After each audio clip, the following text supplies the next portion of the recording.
नमस्कार दोस्तों, एक बार फिर से आप सभी का स्वागत है आपके अपने चैनल डिजर्व पॉइंट एकेडमी में। मैं सुमित भट्ट और आज के इस सेशन में हम जिस टॉपिक पर बात करने वाले हैं वो है बहुत ही इंपॉर्टेंट टॉपिक जो हमने कॉम्प्लेक्स नंबर से लिया है, दैट इज अर्गेंट प्लेन। तो चलिए स्टार्ट करते हैं हमारे इस सेशन को। Let's begin.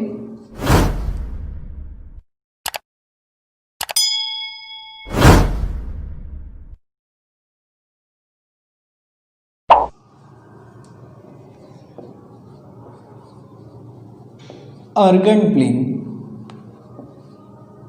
इसको स्टार्ट करने से पहले हम थोड़ा सा प्रीवियस क्लासेस की तरफ बढ़ते हैं और वहाँ पर हमने क्या देखा था कि जब अगर हम बात करें एक कार्टेशियन प्लेन पर, जब कभी हम एक पॉइंट को लोकेट करते थे जिसके कोऑर्डिनेट सपोज मान लो कि x और y है, तो ये x और y हमारे पास क्या इंडिकेट करते थे, हमारे पास इसकी x एक्सिस से डिस्टेंस और इसकी y एक्सिस से जो डिस्टेंस होती थी।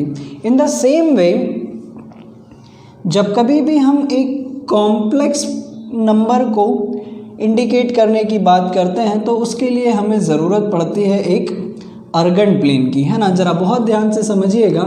इसी अर्गेंट प्लेन को हम लोग कॉम्प्लेक्स प्लेन के नाम से भी जानते हैं, ठीक है। कॉम्प्लेक्स प्लेन या फिर इसको गॉसियन प्लेन भी बोला जाता है, ठीक है। तो गॉसियन प्लेन, कॉम्प्लेक्स प्लेन या फिर अर्गेंट प्लेन की हम अगर बात करें तो अर्गेंट प्लेन पर हमारे पास इंडिकेट किए जाते हैं कॉम्प्लेक्स नंबर। फॉर एग्जांपल, जैसे अगर हमारे पास कोई एक पॉइंट है P जिसके कोऑर्डिनेट है हमारे पास x y, और यहाँ पर बहुत क्लियरली अपने माइंड में रखिएगा कि यहाँ पर जो भी पॉइंट होते हैं हमारे पास उनसे एसोसिएट होता है एक कोई complex number, that is z is equals to x plus i y, है ना। तो यहाँ से हमारे पास इस पॉइंट को जब हम लोकेट करें अर्गेंट प्लेन पर तो ये होती है इसकी x एक्सिस पर डिस्टेंस और ये होती है इसकी y एक्सिस पर डिस्टेंस, है ना। तो ज़रा बहुत ध्यान से देखिएगा यहाँ पर कि किसी भी कॉम्प्लेक्स नंबर की जो x एक्सिस पर डिस्टेंस होती है ये क्या कहलाता है हमारे पास, रियल ऑफ z, और ये क्या कहलाता है हमारे पास, रियल ऑफ z, और ये इमेजिनरी ऑफ z। तो रियल पार्ट कहाँ पर शो किया जाता है हमारे पास, x एक्सिस पर, और इसीलिए हम इसको क्या बोलते हैं, रियल एक्सिस, ठीक है। इसी तरीके से हमारे पास इमेजिनरी पार्ट कहाँ पर मेंशन किया जाता है, y एक्सिस पर, और इसीलिए हम इसको क्या बोलते हैं, इमेजिनरी एक्सिस, ठीक है। तो इसको ज़रा ध्यान रखिएगा। तो अर्गेंट प्लेन क्या होता है, अर्गेंट प्लेन पर हमारे पास जिस भी पॉइंट को लोकेट किया जाता है और उस पॉइंट से एसोसिएट होने वाला कॉम्प्लेक्स नंबर कहाँ पर लोकेट किया जाता है हमारे पास, अर्गेंट प्लेन पर। चलिए और ध्यान से समझिएगा ज़रा। यदि अगर मैं इस पॉइंट की बात कर लूँ तो मॉड्यूलस क्या होता है हमारे पास, किसी भी पॉइंट की जिससे हमारे पास एक कॉम्प्लेक्स नंबर एसोसिएट हो रहा है उसकी ओरिजिन से डिस्टेंस। फॉर एग्जांपल, यदि अगर हमारे पास ओरिजिन के कोऑर्डिनेट 0 0 हैं और इस पॉइंट के हमारे पास रियल पार्ट और इमेजिनरी पार्ट x y हैं, तो यहाँ पर इसकी जो वैल्यू होने वाली है मॉड z, ये कितना होगा हमारे पास, ठीक उसी तरीके से जिस तरीके से हम यहाँ पर क्या निकालते थे, ओरिजिन से डिस्टेंस निकालते थे कार्टेशियन प्लेन पर, that is under root of x square plus y square. तो यहाँ से एक चीज़ और बहुत अच्छे से अपने माइंड में रखिएगा, मॉड्यूलस या फिर mod of any complex number is nothing, it is the distance of a particular point from the origin, that is mod of z is equals to होता है हमारे पास under root of real of z का square plus imaginary of z का square. इसी के बाद यदि अगर हम बात कर लें कि हमारे पास कॉन्जुगेट क्या होता है तो ज़रा इसको भी बहुत ध्यान से समझिएगा। जैसे सपोज़ मान लीजिए कि ये है हमारे पास एक इमेजिनरी एक्सिस और ये है हमारे पास एक रियल एक्सिस, और यहाँ से यदि अगर मैंने किसी एक पॉइंट को लोकेट करा इस तरीके से, इसके हमारे पास कोई भी कोऑर्डिनेट्स मान लीजिए x y और इससे एसोसिएट होने वाला कोई एक कॉम्प्लेक्स नंबर था हमारे पास x प्लस आई वाई। तो कॉन्जुगेट क्या होता है, किसी भी पॉइंट की एक जस्ट मिरर इमेज, ठीक है। एक जस्ट मिरर इमेज जो होगी हमारे पास वो क्या कहलाती है, z is equals to x minus i y. ठीक है, तो ध्यान रखिएगा हमारे पास यदि अगर कोई एक कॉम्प्लेक्स नंबर है हमारे पास z is equals to x plus i y, तो इसका जो कॉन्जुगेट होता है वो क्या होता है हमारे पास x माइनस आई वाई। चलिए आगे बढ़ते हैं हम लोग, और आप लोग इन सारी चीज़ों को नोट कीजिएगा वीडियो को पॉज करके। चलिए नेक्स्ट टॉपिक के हम तरफ आगे बढ़ते हैं, वो है polar form of complex number. ठीक है, तो इसके लिए सबसे पहला काम तो मैं क्या कर ले रहा हूँ, एक कोई कॉम्प्लेक्स नंबर ले ले रहा हूँ z is equals to a plus i b. तो अब ज़रा बहुत ध्यान से समझिएगा कि पोलर फॉर्म होता क्या है ना। ऐसा ज़रूरी नहीं है कि पोलर फॉर्म जो है हम सिर्फ कॉम्प्लेक्स नंबर का ही निकाल सकते हैं, हम रियल नंबर्स का भी पोलर फॉर्म निकाल सकते हैं। अभी जैसे जैसे हमारा सेशन आगे बढ़ते जाएगा सारी चीज़ें आप लोगों को बिल्कुल क्रिस्टल क्लियर होने वाली हैं। चलिए ज़रा यहाँ पर बहुत ध्यान से समझिए। जैसे सपोज मान लीजिए कि ये मेरे पास कोई एक पॉइंट है P जिसके कोऑर्डिनेट्स हैं मेरे पास, सपोज मान लो 2,2 है ना। तो इसका क्लियर मतलब ये है कि इस एक पॉइंट की x एक्सिस पर डिस्टेंस कितनी है 2, और इस पॉइंट की y एक्सिस पर जो डिस्टेंस है वो भी कितनी है 2। चलिए इतनी बात अगर आप लोगों को समझ में आ गई तो इसका मतलब ये क्लियर है कि ये जो डिस्टेंस है हमारे पास ये कितनी है 2, और ये जो डिस्टेंस है ये भी कितनी है 2, जिसके कारण ये जो डिस्टेंस है ये भी कितनी है हमारे पास 2। इसको यदि अगर मैं इस पॉइंट से ज्वाइन कर दूं तो स्वाभाविक सी बात है ये जो एंगल है ये 90 डिग्री, और इसमें यदि अगर मैं पाइथागोरस थ्योरम लगा दूं, मैं इनको नामकरण भी कर दे रहा हूं इनका पी क्यू और ये ओ। ठीक है, तो यहाँ से यदि अगर मैं OP की डिस्टेंस निकालूं तो वो ऑब्वियसली कितनी आने वाली है मेरे पास 2√2। पाइथागोरस थ्योरम लगाकर देख लो आप लोग। ठीक है, अब यहाँ से एक चीज़ ये भी क्लियर है कि यदि अगर ये 2√2 है तो ये जो एंगल है हमारे पास ये 90 डिग्री, ये वाला एंगल कितने डिग्री का है 45 डिग्री, क्योंकि ये दोनों ही आपस में बराबर हैं तो इनके करस्पॉन्डिंग एंगल्स भी आपस में क्या होंगे बराबर होंगे, यानी कि ये दोनों एंगल्स भी 45 डिग्री के होंगे। चलिए अगर इतनी बात मेरी समझ में आ गई तो यहाँ से अब सारी कहानी आप लोगों को समझ में आने वाली है। हमारे पास कभी भी कार्टेशियन प्लेन पर किसी भी पॉइंट को लोकेट करने के लिए हमें क्या मालूम होने की ज़रूरत होती थी, उसकी x एक्सिस और y एक्सिस से distance, that is the coordinates of the point. लेकिन जब हम बात कर रहे हैं यहाँ पर पोलर फॉर्म की, तो पोलर फॉर्म में हमारे पास किसी भी कॉम्प्लेक्स नंबर को आर्गन प्लेन पर लोकेट करने के लिए हमें ज़रूरत होती है पोलर कोऑर्डिनेट्स की। अब ये पोलर कोऑर्डिनेट्स क्या होते हैं ज़रा और ध्यान से समझिएगा। अगर मान लीजिए कि मुझे इन पॉइंट्स को लोकेट करना होता तो ये जो मेरे पास डिस्टेंस है O से लेकर P तक, सपोज ये जो डिस्टेंस है OP ये इनिशियली यहाँ पर है, ठीक है, या फिर और यहाँ पर मान लो यहाँ तो 2 ही हो रहा था, यहाँ कहीं 2√2। ठीक है, अगर मैं इसको एंटी क्लॉकवाइज डायरेक्शन में रोटेट करना स्टार्ट करता, कहाँ तक 45 डिग्री तक, तो ये जो एंगल है हमारे पास ये 45 डिग्री, ये जो हमने रोटेट करा कहाँ तक 45 डिग्री तक, और इस रेडियस की लेंथ हमने क्या ली 2√2। तो चेक कर लो ये जो पॉइंट है ये ऑटोमेटिकली क्या हो गए 2,2 है ना। तो अब यहाँ से हमें इन पॉइंट्स को लोकेट करने का एक और तरीका मिल गया, यानी कि पोलर कोऑर्डिनेट्स। तो एक चीज़ तो अब आप लोगों को समझ में आई होगी कि पोलर कोऑर्डिनेट्स क्या होते हैं। अगर हम पोलर कोऑर्डिनेट्स की बात करें तो वो होता है हमारे पास r और थीटा, और r is nothing, it is modulus of z, where z is equals to a plus z is equals to any complex number in the form of a plus i b. चलिए यहाँ तक अगर पूरी कहानी clear है कि polar coordinates क्या होता है r और थीटा। r यानी हमारे पास modulus of complex number, modulus of z है ये, ठीक है, कन्फ्यूजन मत रखिएगा, ठीक, modulus of z where z is equals to a plus i b यानी कि कोई भी कॉम्प्लेक्स नंबर। तो अब हम बात करते हैं कि यदि अगर हमें कोई भी पॉइंट को लोकेट करना है जिससे एसोसिएट हो रहे हैं हमारे पास कॉम्प्लेक्स नंबर, तो उसके लिए हमारे पास किसकी ज़रूरत होती है, पोलर कोऑर्डिनेट्स की। और पोलर कोऑर्डिनेट्स क्या होते हैं हमारे पास, r और थीटा। चलिए और आगे बढ़ते हैं ज़रा, और इस बात को ज़रा ध्यान से समझिएगा। ये इस ट्राइंगल में देखिए, इन ट्राइंगल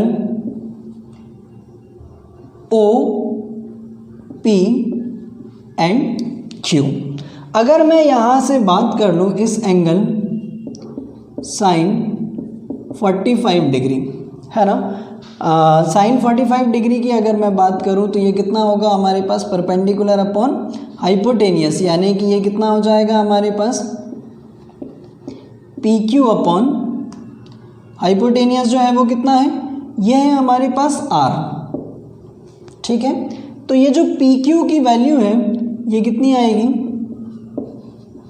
पी क्यू बराबर जो होगा ये r साइन 45 डिग्री, ठीक है। और पी क्यू जो है वो किसके बराबर है, आप इसको और नाम दे दो ओ पी क्यू, और ये वाला जो पॉइंट है इसे नाम दे दो r, है ना। यानी कि ओ आर जो है ये किसके बराबर है, पी क्यू के बराबर। तो O R it is equivalent to R sine 45। इसी तरीके से और आगे बढ़ते हैं, और अब मैं यहाँ पर जो एंगल कंसीडर कर रहा हूँ दैट इज़ cos 45, और cos 45 यानी कि cos थीटा बराबर कितना होता है, बेस अपॉन हाइपोटेनियस, यानी कि ये कितना हो जाएगा हमारे पास O Q upon O P क्या है r। तो यहाँ से हमारे पास ओ क्यू की जो वैल्यू निकल कर आएगी वो क्या हो जाएगी हमारे पास r cos 45। चलिए इतनी चीज़ अगर आपको समझ में आ गई तो मैं वापस लेकर चलता हूँ आपको अपनी इक्वेशन 1 पर, है ना, जहाँ पर a जो था वो रिप्रेजेंट कर रहा था x एक्सिस के डिस्टेंस को, और b जो था वो हमारे पास रिप्रेजेंट कर रहा था y एक्सिस के डिस्टेंस को, that is it is x axis, sorry distance of x axis and it is the distance of y axis. चलिए तो अब मेरे पास जब ये वैल्यूज़ मुझे मिल गई हैं तो x एक्सिस पर जो हमारे पास डिस्टेंस है ओ क्यू ये कितनी है r cos 45, और ओ आर जो है ये कितनी है हमारे पास r sin 45। चलिए तो यहाँ से z बराबर ये अब कितना होने वाला है, a जो है a यानी कि x एक्सिस की डिस्टेंस, तो ये हो जाएगा हमारे पास r cos 45 plus r sin 45i। In general अगर मैं यहाँ से r कॉमन ले लूँ तो ये हो जाएगा हमारे पास cos 45 प्लस sin 45i। तो ये तो थी हमारे पास इस केस की बात। अगर हम इन जनरल बात करें और इस एंगल को अब थोड़ी देर के लिए क्या मान लें, थीटा, तो जो पोलर फॉर्म होता है हमारे पास वो क्या होता है, ज़रा बहुत ध्यान से समझिएगा। पोलर फॉर्म ऑफ z ये होता है हमारे पास r cos theta plus i sin theta. Clear है ना। अब यहाँ से यदि अगर मेरी इतनी चीज़ें क्लियर हैं तो ये कहलाता है हमारे पास पोलर फॉर्म। और आगे देखते हैं, है ना। उससे पहले मुझे यहाँ पर थोड़ा सा रफ करना पड़ेगा और आप लोग प्लीज़ इसे पॉज करके नोट कीजिएगा। चलिए अब यहाँ से हम जो केसेस देखने वाले हैं वो देखिएगा ज़रा बहुत ध्यान से, कि यदि अगर मान लीजिए कि हमारे पास कोई भी कॉम्प्लेक्स नंबर जब फर्स्ट क्वाड्रेंट में लाई कर रहा है, ठीक है, तो ऐसी सिचुएशन में हमारे पास ये क्या होगा r, और ये क्या हो जाएगा हमारे पास थीटा, है ना। थीटा इज एम्पलीट्यूड और एम्पलीट्यूड क्या कहलाता है हमारे पास, थीटा जो होता है वो एम्पलीट्यूड ऑफ कॉम्प्लेक्स नंबर, ठीक। And it is always measures in the anti clockwise direction from the positive direction of x axis. ये कहाँ से मेजर किया जाता है, हमेशा पॉजिटिव एक्स एक्सिस से एंटी क्लॉकवाइज डायरेक्शन में, ठीक है। अब यदि अगर हम दूसरे केस की बात कर लें, जब हमारे पास कोई कॉम्प्लेक्स नंबर सेकंड क्वाड्रेंट में लाई कर रहा हो, ठीक है, तो ऐसी सिचुएशन में हमारे पास जो थीटा होगा वो ये होगा और ये क्या है आर। इसके बाद अगर हम तीसरे केस की बात करें और जब हमारे पास कॉम्प्लेक्स नंबर जो है वो कहाँ लाई कर रहा है, कॉम्प्लेक्स नंबर जो है वो कहाँ पर लाई कर रहा है, तीसरे क्वाड्रेंट में, है ना। तो ऐसी सिचुएशन में हमारे पास ये आर और ये क्या हो जाएगा थीटा। और एक लास्ट केस, जब हमारे पास कोई भी कॉम्प्लेक्स नंबर कहाँ पर लाई कर रहा है, फोर्थ क्वाड्रेंट में, तो ऐसी सिचुएशन में हमारे पास जो थीटा होगा वो क्या होगा ये, और ये क्या हो जाएगा आर। चलिए ठीक, यहाँ तक बात क्लियर है। तो अगला टॉपिक जो है हमारे पास उसके बारे में हम बात करते हैं, दैट इज आर्ग्यूमेंट और एम्पलीट्यूड ऑफ कॉम्प्लेक्स नंबर, ठीक है। तो ये क्या होता है इसको ज़रा बहुत ध्यान से समझना, है ना। तो ये जो होता है हमारे पास पॉजिटिव डायरेक्शन के एक्स एक्सिस से जहाँ कहीं पर भी हमारे पास कॉम्प्लेक्स नंबर लाई कर रहा है वहाँ का एंगल, है ना, कहाँ से, एंटी क्लॉकवाइज डायरेक्शन से।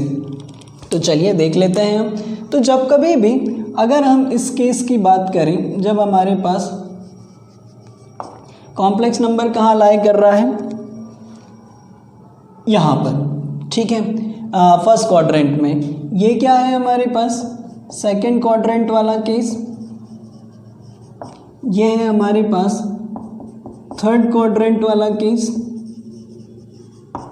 ठीक। और ये है हमारे पास एक फोर्थ क्वाड्रेंट वाला केस, ठीक है। इन केसेस को बताने से पहले मैं एक यहाँ पर प्रैक्टिकल एग्जांपल ले ले रहा हूँ, ठीक है। जैसे सपोज मान लो कि मेरे पास कोई एक कॉम्प्लेक्स नंबर है 1 + √3i, ठीक है। अब यदि अगर मुझे इसको कन्वर्ट करना होता या फिर मुझे इसका सबसे पहले आर्ग्यूमेंट निकालना होता और फिर इसको कन्वर्ट करना होता पोलर फॉर्म में, तो ऐसी सिचुएशन में मैं क्या करता, ज़रा बहुत ध्यान से समझना। सबसे पहले मैं कैलकुलेट करता इसका r, और r बराबर होता है हमारे पास रियल ऑफ z का square plus imaginary of z का स्क्वायर, ठीक है। तो रियल ऑफ z कितना है हमारे पास 1 और इमेजिनरी ऑफ z कितना है हमारे पास √3, तो ये बचता है हमारे पास 1 प्लस √3 का स्क्वायर 3 यानी कि √4, तो ये कितना आ जाता मेरे पास 2, ठीक। अब मुझे इसके बाद ज़रूरत पड़ती एंगल की, तो एंगल कैसे कैलकुलेट किया जाता है ज़रा इसको बहुत ध्यान से समझना।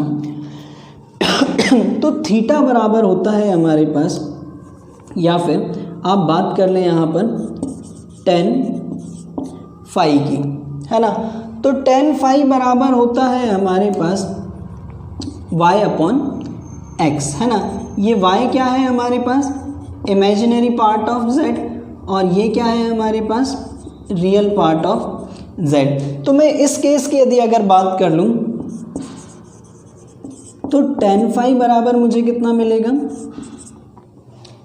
√3/1, है ना। और phi की जो वैल्यू हो जाएगी वो कितनी हो जाएगी, 10 में √3 किसकी वैल्यू होती है 60 डिग्री, दैट इज π/3। चलिए ठीक, तो मेरे पास phi की जो वैल्यू आ गई वो कितनी आ गई π/3। तो ऐसी सिचुएशन में हमारे पास जब ये जो कॉम्प्लेक्स नंबर है ये फर्स्ट क्वाड्रेंट में लाई कर रहा था, तब हमारे पास जो हमें आर्ग्यूमेंट मिला वो कितना था π/3। लेकिन अगर आप लोगों ने ट्रिग्नोमेट्री पढ़ी है तो ये जो वैल्यू है ये हर एक कंप्लीट रोटेशन के बाद सेम पॉइंट पर आ जाती है। यानी कि यदि अगर मैं बात करूं तो ये जो π/3 पर वैल्यू दे रहा है यही 2π प्लस π/3 पर भी देगा, 4π प्लस π/3 पर भी यही वैल्यू देगा, 6π प्लस π/3 पर भी यही वैल्यू देगा। यानी कि हर एक कंप्लीट रोटेशन देने के बाद ये जो है सेम वैल्यू देने लगेगा। तो ऐसे तो हमारे पास ढेर सारे आर्ग्यूमेंट हो जाएंगे, है ना। तो यहाँ पर बात की जाती है प्रिंसिपल आर्ग्यूमेंट की, है ना। तो ज़रा इसको भी बहुत ध्यान से समझना। अब ये जो प्रिंसिपल आर्ग्यूमेंट है, प्रिंसिपल आर्ग्यूमेंट, इसमें जो थीटा है वो लाई करेगा हमारे पास -π से ग्रेटर देन और लेस देन और equals to π।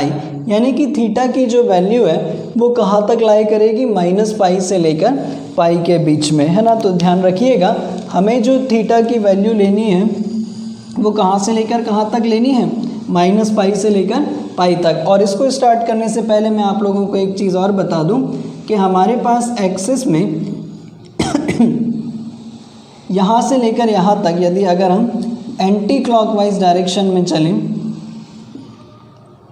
Anti clockwise direction में, तो यहाँ से लेकर यहाँ तक हमें क्या मिलता है, +π। और जब हम क्लॉकवाइज डायरेक्शन में यहाँ से लेकर यहाँ तक चलें, यह है हमारे पास क्लॉकवाइज डायरेक्शन, तो यहाँ पर हमें क्या मिलता है, -π, है ना। तो ध्यान रखिएगा कि जब अगर हम प्रिंसिपल आर्ग्यूमेंट की बात कर रहे हैं तो उसे हमें हमेशा -π से लेकर कहाँ तक कंसीडर करना है, π तक। तो अब यहाँ से इन केसेस को समझने में आपको आसानी होगी। चलिए देखिएगा ज़रा यहाँ पर ध्यान से। जब मैं इस केस की बात करूँ तो ये तो ऑलरेडी हमारे पास 90 डिग्री से भी छोटा है, तो ऐसे इस फर्स्ट क्वाड्रेंट वाले केस में तो हमें यहाँ पर दिक्कत नहीं आने वाली। लेकिन यदि अगर मैं बात करूँ सेकंड क्वाड्रेंट के केस में, तो ये जो वैल्यू है हमारे पास ये भी क्या है, 180 डिग्री से छोटी है।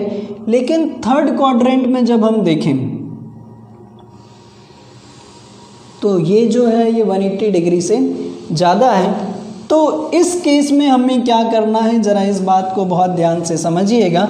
मैं थर्ड केस की बात कर रहा हूँ, और थर्ड केस में जब आपके पास ये जो कॉम्प्लेक्स नंबर है, ये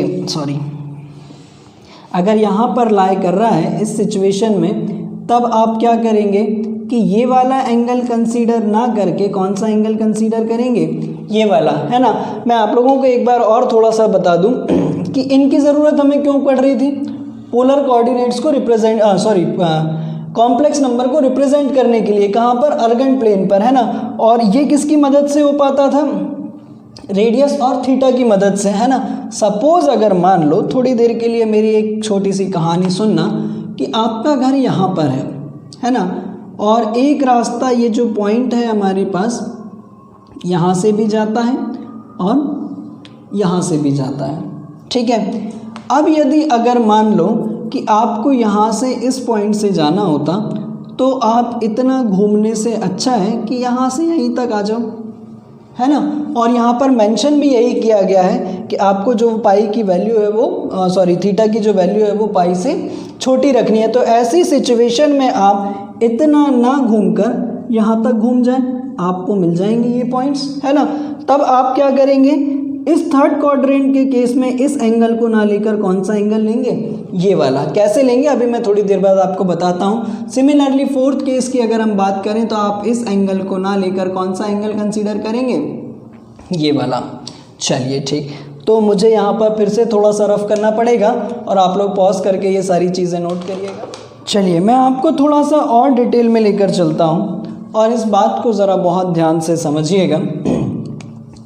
तो सबसे पहले ही केस की अगर हम बात कर लें, जब हमारे पास कॉम्प्लेक्स नंबर कहाँ पर लाई कर रहा था, फर्स्ट क्वाड्रेंट में, तो ऐसे सिचुएशन में ये जो हमारे पास एंगल है फाई,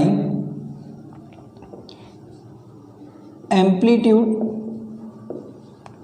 ऑफ जेड, यानी कि ये क्या होगा हमारे पास, थीटा, और ये किसके बराबर होगा, फाई के बराबर, ठीक है। जब अगर हम बात करें दूसरे केस की, है ना, जब अगर हमारे पास ये जो यहाँ पर कॉम्प्लेक्स नंबर था ये किस फॉर्म में है, a प्लस आई बी के फॉर्म में। अब अगर मैं सेकंड क्वाड्रेंट के केस की बात करूं, सेकंड क्वाड्रेंट में हमारे पास जो कॉम्प्लेक्स नंबर होगा वो क्या होगा, minus A plus i B. और ऐसी सिचुएशन में हमारे पास यदि अगर सपोज मान लो कि मैं इसको इससे कनेक्ट कर लूँ, है ना, इसको ऐड कर लूँ, तो यहाँ से अगर मैं इस एंगल फाई की बात करूँ, ये है मेरे पास पॉइंट P जिसके कोऑर्डिनेट्स क्या हैं हमारे पास, माइनस ए कॉमा बी, ठीक है। तो पी ओ और इसको नाम दे दो Q। तो यहाँ से यदि अगर मैं इस tan फाई की बात करूँ तो ये है मेरे पास क्या, y एक्सिस की डिस्टेंस, और ये है माइनस ए और ये b। तो मैं अगर tan फाई यहाँ से निकालूँ तो tan फाई बराबर mod of b upon a, यही होगा, ठीक है। तो ज़रा बहुत ध्यान से समझिएगा। अब ऐसी सिचुएशन में हमारे पास जब हमें फाई मिल गया तो ये जो थीटा है ये क्या होने वाला है, तो थीटा बराबर क्या कर दूं मैं, pi minus phi.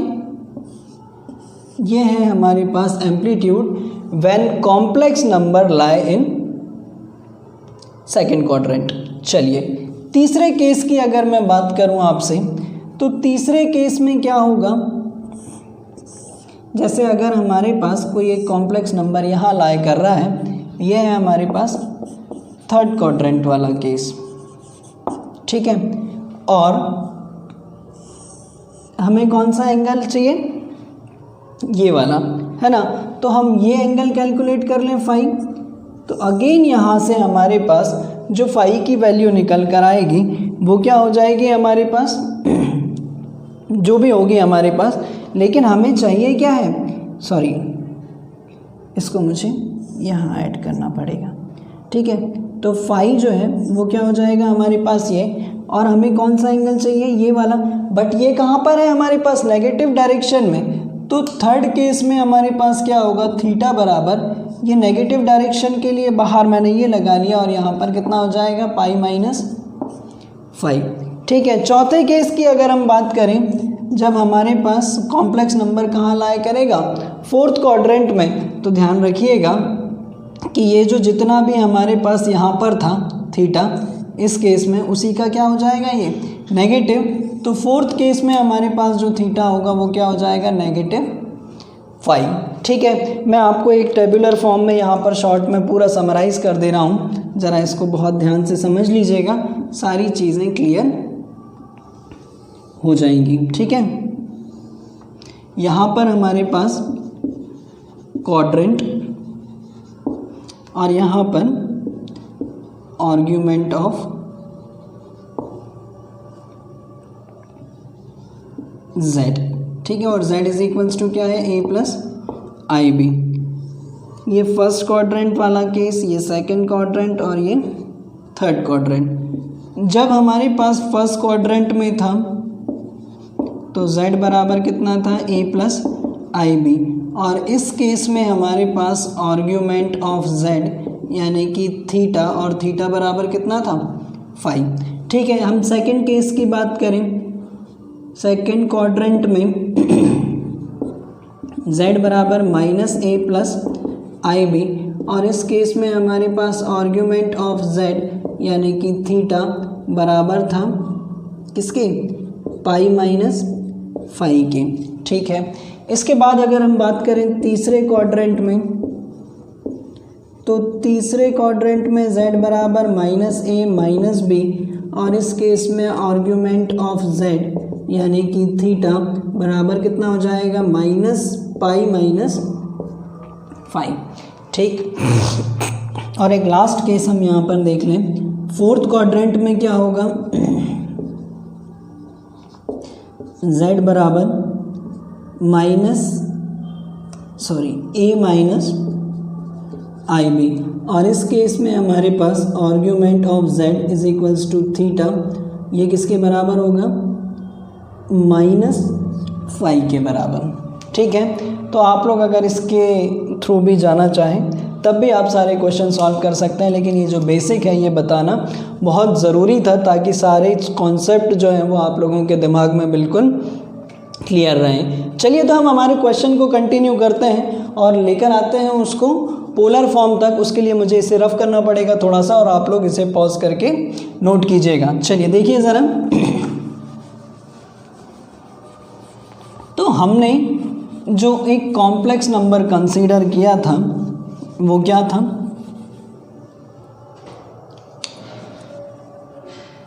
z is equals to 1 + √3i। तो यहाँ से इसके r की जो वैल्यू थी वो तो कितनी आ गई थी हमारे पास 2। अब जब अगर हम tan phi की बात करें तो tan phi बराबर होता है हमारे पास y/x यानी कि √3/1। तो tan phi की वैल्यू कितनी हो जाएगी हमारे पास π/3। और ये जो कॉम्प्लेक्स नंबर है इसको देखकर समझ में आ रहा है कि ये फर्स्ट क्वाड्रेंट में लाई कर रहा है। तो ऐसी सिचुएशन में आर्ग्यूमेंट ऑफ z क्या होने वाला है, आर्ग्यूमेंट ऑफ z जो होगा वो थीटा, और ये किसके बराबर होता है, पाई के बराबर ही, यानी कि ये भी कितना होगा हमारे पास π/3। तो जब अगर हम बात करें पोलर फॉर्म ऑफ z जो कितना होता है r cos theta plus i sin theta. ठीक है, तो यहाँ से r cos थीटा की वैल्यू कितनी है हमारे पास cos π/3 plus i sin π/3। That is the required polar form of this complex number. चलिए ठीक, फटाफट 2 मिनट में हम थोड़ा सा ज़रा इसकी प्रॉपर्टीज़ और देख लेते हैं। Properties of argument, properties of argument of z। तो argument of z1 into z2 बराबर होता है argument of z plus argument of z2। ठीक, इसी तरीके से argument of z1 upon z2 जो होता है वो होता है argument of z1 minus argument of z2। Clear, चलिए ठीक।